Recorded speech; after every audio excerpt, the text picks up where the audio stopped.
bangkay, kabaong, at maliliwanag na ilaw. Suriin natin ang misteryong bumabalot sa mga ito sa buhay ng mga embalsamador.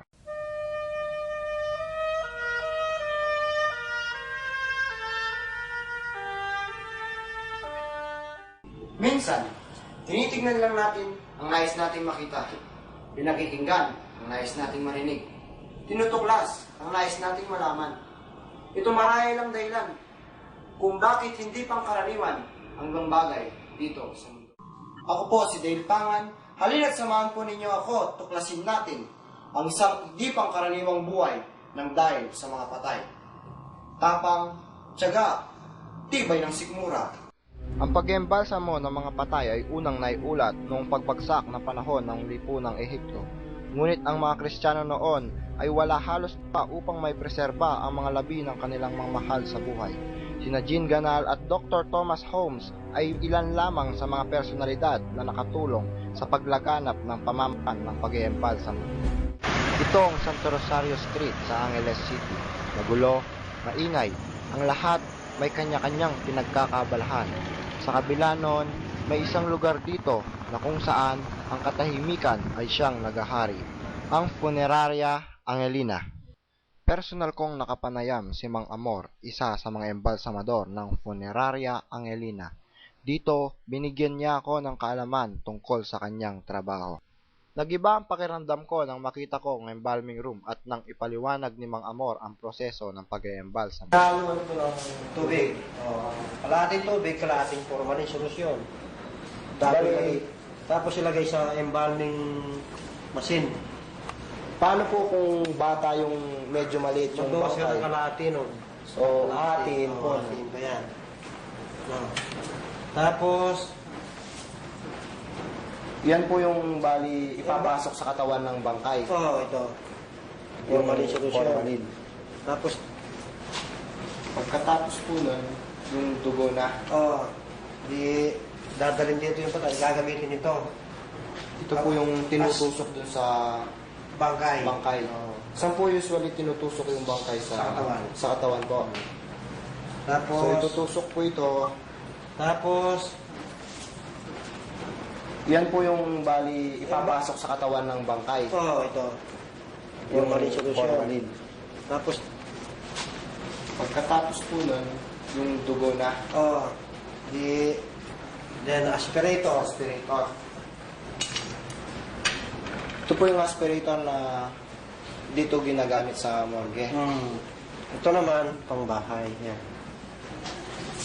Ito ang aspirator na ginagamit kung i-embalsa mo ang tao, ang bangkay, kapag ito'y nasa bahay. Katapos, susunod nun, babalikan mo yung bangkay. Mabalik po. Yung dawa, nandito. Pagkatapos ng lahat ng proseso, paliliguan ng bangkay bago ito i-makeup at bihisan.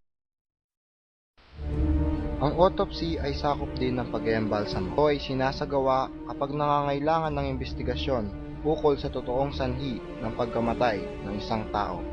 Sa prosesong ito, kasama ng nag-eembalsamo ang isang doktor o kaya na may isang taong nag-iimbestiga sa kaso. Sir, ito pong Konting ito, fetus yata ito, sir. Saan po nang galing yan? bali, tinawag ng mga barangay tanod sa amin yan, pinapulot sa amin sa basurahan.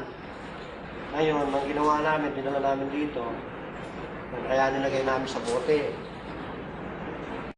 At pinakamarami yun ng na-embalsam sa duty ng isang araw. Ani? Ano po yung nararamdaman nyo kung may dinadalang patay dito? Hindi, syempre, namatay na. Hindi ba kayo, natutuwa ba kayo dahil meron na naman kayong trabaho? Nalulungkot kayo sa dahil may namatay? Parehas lang yun. Masaya kayo dahil Tsaka malungkot. may trabaho. Malungkot ka para sa pamilya. Ganun po.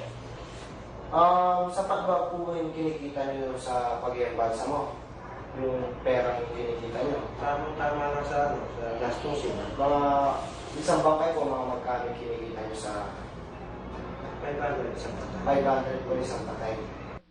Sa pakikipagpanayam kong ito kay Mang Amor, napag-alaman ko kung paano siya nakikipagsapalaran sa pang-araw-araw niyang buhay bilang isang embalsamador. Marahil ay hindi man pangkaraniwan ang kanyang trabaho, katulad rin siya ng ibang mga ama na nagsusumikap na mairaos ang kanyang pamilya. Paano nga ba siya maging padre de pamilya? Ating alamin. Masasabi niyo sa trabaho ng Kristiyan? Sasabi ko, So, hindi naman po kayo natatakot o hindi sa trabaho niya? hindi. Nung naliligaw siya sa iyo, ma'am, kumusta naman? Meron ba sa magagawa? Paano po yung way na naliligaw sa iyo? Ligaw? Wala, isang Yung karaniwan lang po. Ano din pagkakaiba ng ibang tao? Bakit po, ilan po yung mga naliligaw nila? Gusto nyo mapalitan yung trabaho ng sir? Papayag po ba kayo? Ano po gusto nyo magiging trabaho nila?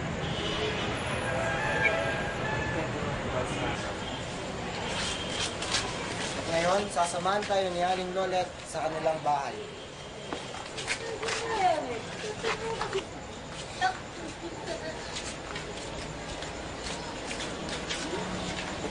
halika dito sa bahay namin.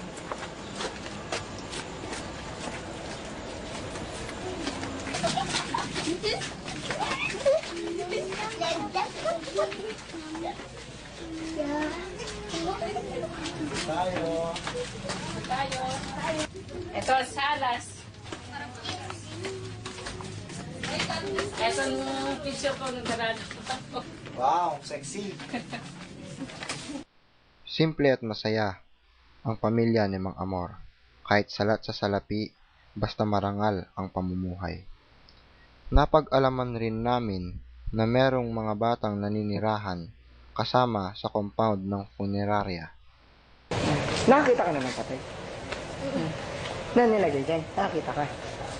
Ikaw nakita ka na ng patay? Lahat kami nakakita na eh. Ikaw nakita ka na? Ikaw nakakita ka na ng patay? Ikaw nakakita ka na ng patay? Nakakita ka na ng patay? Anong yung tsura ng patay? Daga! Daga!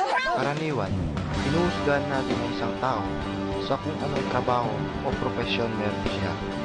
Ngunit ang hindi natin namamalayan, mas nararapat lamang natin pagtuunan ng pansin ang abilidad at determinasyong pinapakita niya at hindi isinasaalang-alang kung ano trabaho meron siya. Ang pagiging embalsamador marahil para sa karamihan ay hindi pangkaraniwan, ay isang natatangi at marangal na propesyon. Sipag, tiyaga at matinding determinasyon, iyan ang katangian. Sa kabila ng sensitibo at komplikadong trabaho ito, sila pa rin ay may tuturing, taong marangal at maprinsipyo. Mga taong nabubuhay dahil sa patay. Isipin na lang natin paano magiging mapayapa ang muling sulyap sa ating mga mahal sa buhay. Ako po si Gail Bangan, sumasaludo sa mga embalsamador.